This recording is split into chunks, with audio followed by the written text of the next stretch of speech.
Hello മക്കളെ, welcome back to CMS creations. നമ്മൾ നോക്കാൻ പോകുന്നത് CBSE ക്ലാസ് 10 മാത്തമാറ്റിക്സിൽ ചാപ്റ്റർ 6 ട്രയാങ്കിൾസ് എന്ന് പറയുന്ന ചാപ്റ്ററിൽ എക്സൈസ് 6.1 ക്വസ്റ്റ്യൻ നമ്പർ 1 ആണ്.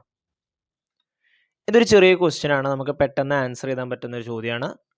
ഫിൽ in the blanks using the correct word given in bracket. ബ്രാക്കറ്റിൽ തന്നിട്ടുള്ള കറക്റ്റ് വേർഡ് വെച്ചിട്ട് നമ്മൾ എന്ത് ചെയ്യണം? ഫില്ല് ചെയ്യണം. ഓൾ സർക്കിൾസ് ആർ കോൺകുറന്റ് എന്നാണോ സിമിലർ എന്നാണോ? കോൺകുറന്റ് എന്ന് പറഞ്ഞു കഴിഞ്ഞാൽ സൈഡ്സും ആംഗിൾസും ഈക്വൽ ആയിട്ട് വരുന്ന ഫിഗറുകളെയാണ് നമ്മൾ കോൺകുറന്റ് എന്ന് പറയുന്നത്. അപ്പോൾ ഇവിടെ ഓൾ സർക്കിൾസ് ആർ കോൺകുറന്റ് ആണോ സിമിലർ ആണോ? നമുക്ക് പറയാം സിമിലർ ആണ്. കാരണം സർക്കിൾ റേഡിയസ് നമുക്ക് പല രീതിയിൽ എടുക്കാൻ പറ്റും. കണ്ടോ, സർക്കിളിൻ്റെ റേഡിയസ് നമുക്ക് പല രീതിയിൽ എടുക്കാൻ പറ്റും, പക്ഷെ കോൺ എപ്പോഴും 360 ആണ്. So it is similar. Then all squares are similar or congruent. എല്ലാ സമചതുരങ്ങളും സ്ക്വയേഴ്സും സിമിലർ ആണോ അതോ കോൺഗ്രന്റ് ആണോ? സ്ക്വയറും നമുക്ക് അതേപോലെ തന്നെ പല മെഷർമെന്റിൽ വരക്കാൻ പറ്റും, പക്ഷെ സ്ക്വയറിന്റെ ആംഗിളുകൾ എപ്പോഴും എന്താണ്? സെയിം ആണ്. അപ്പോൾ സ്ക്വയറുകളും എന്താണ്? സിമിലർ ആണ്. Then all dash triangles are similar. എല്ലാ ഡാഷ് ട്രയാങ്കിളും അഥവാ ഐസോസിലസ് ട്രയാങ്കിൾ അല്ലെങ്കിൽ ഇക്വലാറ്ററൽ ട്രയാങ്കിൾ, ഏത് ട്രയാങ്കിളാണ് എപ്പോഴും സിമിലർ ആവുക? ഐസോസിലസിനെ കുറിച്ച് നമുക്ക് പറയാൻ പറ്റില്ല. കാരണം എന്താണെന്നറിയോ? ഐസോസിലസിന്റെ ആംഗിൾ ചില സമയത്ത് മാറിക്കൊണ്ടിരിക്കും. ഓക്കെ, അതായത് 45 45 90 വരാം, അല്ലെങ്കിൽ 30 30 120 വരാം. അങ്ങനെ ആംഗിളുകൾ മാറിക്കൊണ്ടിരിക്കും. പക്ഷെ അതൊരു ഇക്വലാറ്ററൽ ട്രയാങ്കിൾ ആണെന്നുണ്ടെങ്കിൽ പലതരത്തിലുള്ള ഇക്വലാറ്ററൽ ട്രയാങ്കിളുകൾ നമുക്ക് വരക്കാം.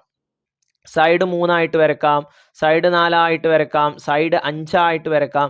എത്ര വരച്ചാലും അതിൻ്റെ ഒക്കെ ആംഗിൾ 60 ഡിഗ്രി ആയിരിക്കും. So for every equilateral triangle all angles are equal. അപ്പോൾ ഇക്വലാറ്ററൽ ട്രയാങ്കിൾ ഏതെടുത്തു കഴിഞ്ഞാലും അതിൻ്റെ ആംഗിൾ എപ്പോഴും എന്തായിരിക്കും? 60 ഡിഗ്രി ആയിരിക്കും. ഓക്കെ, അപ്പോൾ ആംഗിൾ 60 എന്ന് വരുന്നത് കൊണ്ട് എല്ലാ ഇക്വലാറ്ററൽ ട്രയാങ്കിളും ഏതാണ്?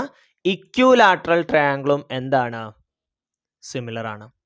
To polygon of the same number of sides are similar. ഒരേ നമ്പർ ഓഫ് സൈഡുള്ള പോളിഗൺ സിമിലർ ആണ്. എപ്പോൾ? ഇഫ് രണ്ട് ഓപ്ഷൻ ഉണ്ട്. Their corresponding angles are dash. ഇവിടെ ഡാഷ് ഉണ്ട് കേട്ടോ. Their corresponding angles are dash and their corresponding sides are dash. Corresponding angles similar ആവണമെങ്കിൽ ആംഗിൾ ഈക്വൽ ആവണം, സൈഡ്സ് പ്രപ്പോർഷൻ ആവണം. അപ്പോൾ എൻ്റെ ആൻസർ എന്താ? Their corresponding angles are equal, their corresponding sides are ഡാഷിലോട്ട് എന്ത് വരും? പ്രപ്പോർഷണൽ.